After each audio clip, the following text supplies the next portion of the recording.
everyone. Welcome back. I'm Candice Dickens, the owner of CRA Counseling Consulting Agency and known to you all as Dope Black Therapist. I am excited because I have the most amazing person with me. I have Coach Claudette. How are you? I am wonderful. I'm It is so good to be here. How are you? I am great. I am so excited that you're here because this is a topic tonight that I think everyone deals with. People think that it's just for people who are famous or who are wealthy. But for many people, I know that you coach people into success and to being prosperous Hmm. and you do a lot of life coaching and professional coaching. But once we get there, like once you coach people there, and their success sometimes becomes the community success. It belongs to the people who Yes. help them get there, or it belongs to the people who they feel haven't quite been successful and they benefit from that. Hmm. And one of the things I want to talk about is, how you coach people to be successful and to have some boundaries. So tell us about your experience with coaching people and what you've noticed that happens when people do get a level of success emotionally and in their relationships. So thank that's a great question, and this is a fabulous topic because I was having this conversation this weekend about people who borrow money out and I heard the most amazing and true story. And they say when they borrow money, they away from you until they forget that they owe you money. Until they need it again. Yes, until they need it again. Yes. And so, what I tell my clients is simply that your success. Like we all have helpers along the way. And the helpers that, in my opinion, the helpers that we have in our experience are sent by the universe. They are our divine helpers. They don't need anything. They don't want anything from us. Their joy comes from helping us. And so when you have someone who doesn't feel that way, then are they good? Are they what you need in your life? You know? Yeah. So what about the people who feel like people help me, so I should help back, Mhm. right?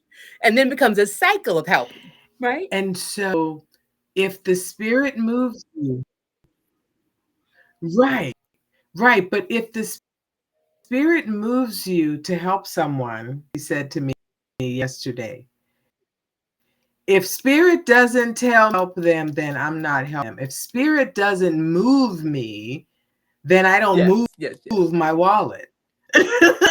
And so, Hello. you know, Somebody to hear that. right?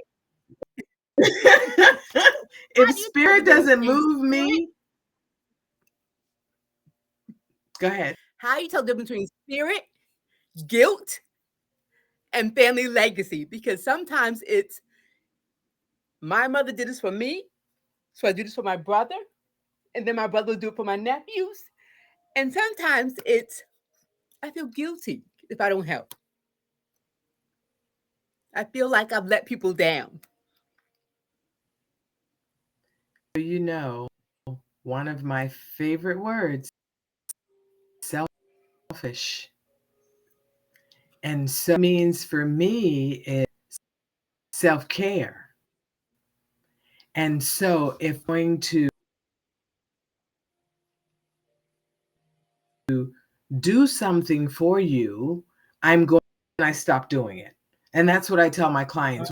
When you are doing some vision, check in with you Right.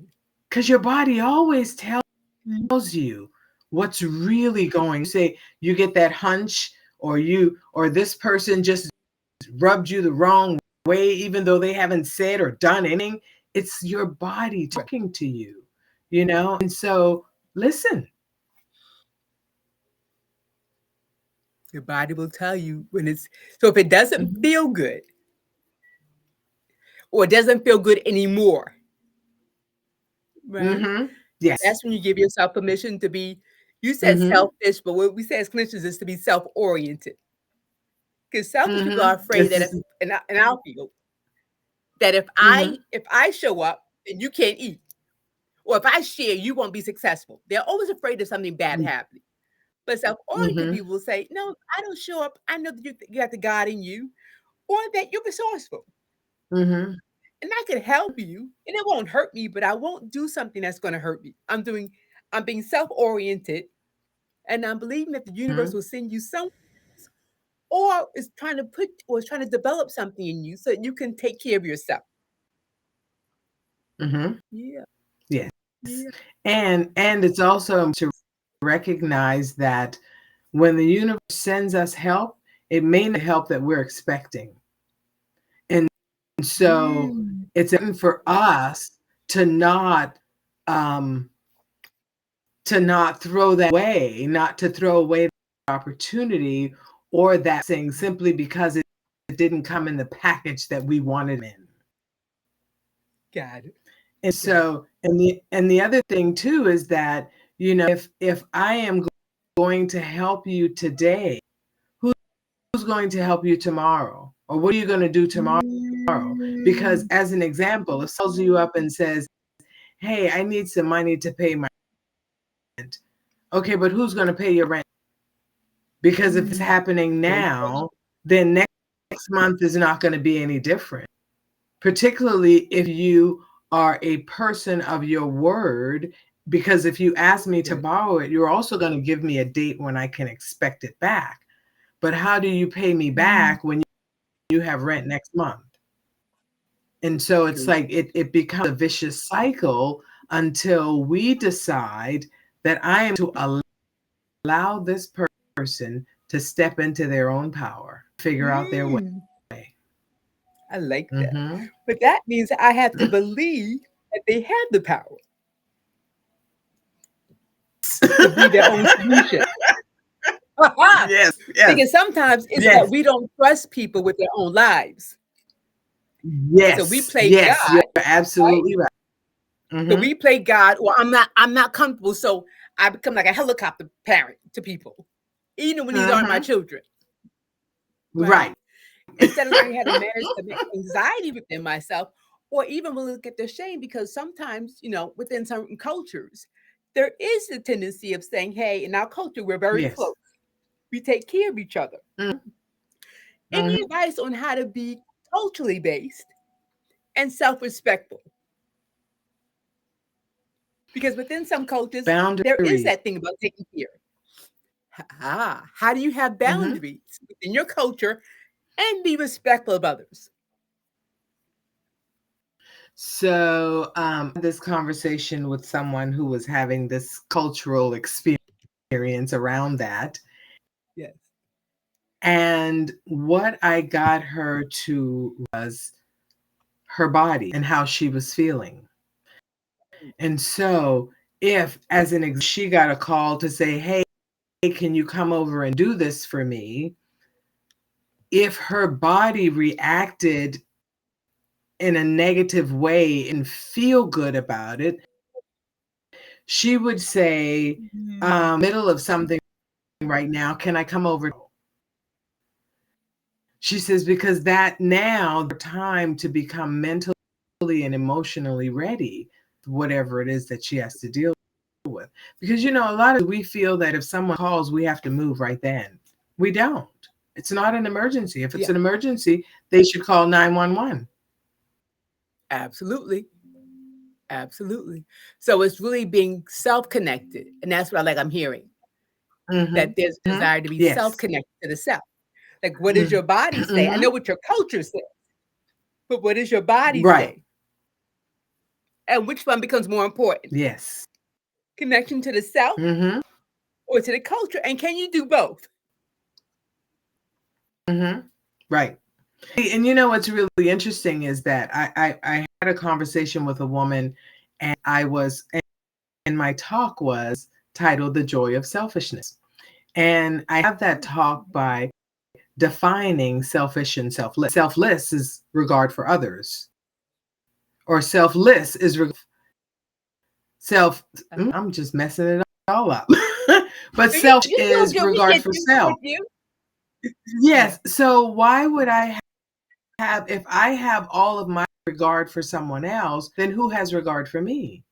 And so I was explaining, Mm. she was complaining about having to go do something for her. And what I asked her was if she could do this tomorrow. I said, because the energy that I'm getting from you right now, your mother will notice when you get to her house. And so why would you want to take that kind of energy? Wouldn't you want to go to your mother in love and in peace and not with this that you're feeling right now? And she was offended because she said I didn't understand. She had to go do this for her mother. And Mm. I think that when we are able to set boundaries and read our bodies, no, it's not just about them. It's about us too. It's about us too. Like, why am I feeling this way? And why am I going to go through with this when I'm feeling this way? So, Absolutely. anyway. And here's the other part. And when we have connection with self, is recognizing I'm in this pattern that dishonors me. Because for us, selfless means you can't show up so that someone else can exist. Mm-hmm. You've got to be Right. like when we're pregnant, we're like, oh, I can't eat seafood, I can't eat this, I can't drink. Because in order for this Mm-hmm. child to go into all the way until the end of the pregnancy, until delivery, I've Mm-hmm. got to be selfless. Mm-hmm. I can't matter so the baby can Mm-hmm. matter. And then sometimes Right. we still have those infant relationships with people who Mm-hmm. raised us, where I can't matter, respect Mm-hmm. for them matters. But part of Mm-hmm. adulthood is about Right. being autonomous and recognizing Yes. that shame Yes. and guilt might be used to manipulate behaviors and keep you in a childlike pattern. Mm-hmm. And that doesn't happen just Mm-hmm. with parents. It happens sometimes with supervisors, with people of power, Mm-hmm. and sometimes with people who've not Yes. also made great choices. Right. Yeah, Right. Right. I like that. Yeah. That Mm-hmm. self-care, that Mm-hmm. awareness part. Yeah. So what Yes. are some Yeah, tips absolutely. of creating some healthy boundaries so they could be more self-aware, self-oriented, Hmm. self-loving, self-caring, and can recognize when Now, someone is preying upon them, right? Because sometimes there are outside I. people who are like inside people who are like predators, where Mm-hmm. they see your success as their come up, or as their opportunity, or as their exit plan, or their come up plan, right? So, what are some ways to have Mm-hmm. boundaries, and Yes. what are some ways to recognize when someone's preying upon either your guilt, your shame, your culture, something? Mm-hmm. I love this topic. So I will start your feelings. Like, everything that you need to know is right here. It's right.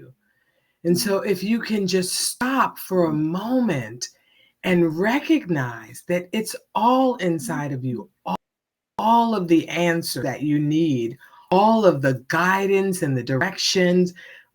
Like, we spend a lot of time looking for outside validation, and the validation comes from within. And so Because someone needs to hear that. how that shows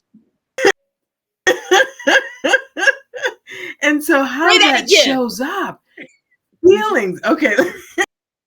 Everything that you need, you have within you. Everything. Like, there is no one outside you that knows Yeah. what's really going on with you but you. And your body tells you if this is good, or maybe I should make another choice. Bodies tell us that. People think, oh, I get butterflies, I'm nervous. No. Stop. Ask yourself, why am I really getting butterflies? And I like this question. Are you to see me come, or to see me go? Because I need to determine where you are in my experience. So, like, those that's it for me. Like, everything you need to know is inside. Pay attention to the signals of your body and know that if you are happy, the world around you is happy. If they are not happy, they are not your world and not your tribe. Preach, preach, preach. Can I, if I could add to that, Sometimes we think Mhm. our purpose is to make people happy. So we do people pleasing. And we think that we Get were it. born to be the second coming. And that's where guilt's Mhm. at. Like, I've got to please people Yeah. because if I don't please them, they're going to be mad at me. We'll say, well, what will happen if they're mad at you? Then they'll leave you. Right. And what will happen then? Right. Because it's not that they're not Right. connected to you, they're connected to the benefits associated with you, Mhm. right? Yep. But take away those Mhm. benefits and see if they'll still be connected to you, right? And Mm. sometimes our People don't deepest think fears that about that. people, Ooh, sometimes our deepest fears that Mhm. people won't accept us as we are without those benefits. Yeah. Mm. Wow. And so that means that I was reading, I was listening to something the other day, and the woman on a date, she goes over to the man's house and she takes off her glasses and her nails and she takes all her stuff off and she puts it on the sofa and he looks at her and he says, "Geez, all the good stuff's over there on the sofa." So why do we feel the need to be someone that we are not? And then when we get comfortable, we want to shed that skin, and now people are shocked, like, who are you? Like, where did you come from? Oh, When you were there all yeah. along, just hiding, And so, yeah, just be free and be Mm. you. But sometimes, and I love that, and that takes courage because sometimes the message is, I It don't does. want you, but I want the things that you have. I don't want you. I want you to be who Yeah. I want you to be. Right. And that's that guilt that we get. Like, I don't really want Yeah. you. So be seen but not heard. Be who I want to be the trophy person, but not really seeing me the person, but seeing the Right. trophy before the person. Right. And then Right. realizing And go back to you're a person first. Yeah. mm-hmm. Yep. Good. And I go back to how does that feel to you? Mm, I love that. Just that's it. Just how does that feel to you? Everything for me, everything goes back to how does that feel to you? Mm, Like, again, why do I want to hang connecting to out the with you if I feel bad? Like I'm stressed, I'm anxious about getting with you, but I still come around and you have an upset stomach, and I'm just mm, sick every time I schedule time with you. But then I keep yeah. scheduling time with you. Like Yep. I don't know. I am choosing you Yep. more than I love myself. Oof. Oof. So I'm choosing to disconnect from myself in order to be who you want Mhm. me to be. And that is what shame does. Like when we Mhm. shame people, we look at you, make that Yeah. part of you go away so Mhm. that I can be comfortable. Mm. So then we get shamed and guilted out of Yeah. ourselves and become who people want Mhm. us to be. So our success becomes their Mhm. success. And that's where the predatory thing happens. Right. Right. Mhm. Yep. Ooh, We're I love it. measurable and they're happy. Mm, love it. So Mhm. if I so the takeaways that people are going to get from this conversation is creating boundaries, Mhm. connecting to self, asking self, does this make me happy?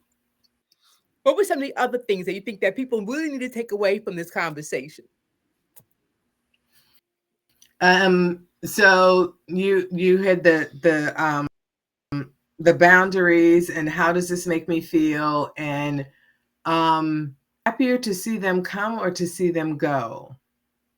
Mm, And am I doing this because it's what I want to do? Is it because I feel it's what's expected of me? got it. And am I afraid of what's going to happen if I don't do it? Will I be punished? Mhm. Or is there fear that they won't be enough? Right? Mhm. And if and is that why Yes. I'm doing this? Because I don't trust them with their lives. So that I'm Right. Or enabling I to be don't trust disabled. me. Or I Right. don't trust me. Or Or better yet, I don't know I how to don't trust me. I don't trust me. What does that mean? I don't trust me. Mhm. That's good. Mm-hmm. Yeah. And what I don't does trust that me. mean? Because it means You. something different for everyone. Like, Yeah. I don't trust me to allow them to be who they are. I don't trust Mm. me if I don't have them to take care of, then what am I going to do with myself? I don't trust me because I don't have a life outside of trying to control someone else's life. So, Woo! like, Preach. I don't trust me, to be in my own business. I don't trust that. I don't trust me, and so yeah, why? Oh, I love it. For 1 second, you reminded me of Tabitha Brown. Mind your business. Mm. But when we don't trust ourselves, we have right. And she said, mind your Mhm, business because minding your business is about managing you, mhm, managing the business of you, the emotions of you, the career of you. mhm. Trust that you'll be okay. So yes, so I had adopted grandmother who has made transition, and she Oh, said to me one day, she says, "Baby, spend 6 months minding your business and the other 6 months staying out of other people's business, and your life will oh, I always love be it. wonderful." Well, wait a minute That's wisdom. now. If I'm 6 and 9 and 6 out of yours, that's the whole 12 in mine. I don't have time for nobody. I love it. Now that is wisdom, and that's a great place where we can pause at. How do people reach you, Mhm. Coach Claudette? Because you're amazing. They can reach me at Claudette at coachclaudette.com, website coachclaudette.com, and yeah, that's how. Awesome. Well, I always ask people to say it again because sometimes people aren't ready for me to get to that question. So say it again because you're an Okay. amazing coach, right? And we want people who've been a little bit disconnected, who have, I always say, sometimes it's Mm-hmm. not blood in the water, there's excess in the water, and the sharks come Yes, when there's yes, excess in the water, right? yes, yes. So, Coach Claudette, so that people can get their pens out, their phones out, how can they reach you again? Okay, my website is coachclaudette.com, and my email address is claudette at coachclaudette.com. Awesome. Thank you so much for spending time with us tonight. I appreciate you, from the bottom of my heart. Thank you. For those out there, Thank you for having oh, me. oh, Mm-hmm. for those out there who are looking for an amazing coach, Coach Claudette is amazing, and you can see I can't get enough of her. We can talk all night. For anyone who's looking for a clinician who's in Maryland, D.C., Dope Black Therapist is a licensed clinical professional counselor, and I'm accepting new clients. You can make a consulting appointment at CandiceRDickens.com. Thank you so much, everyone. Have a good evening. Thanks, Coach. Thank you. Good night.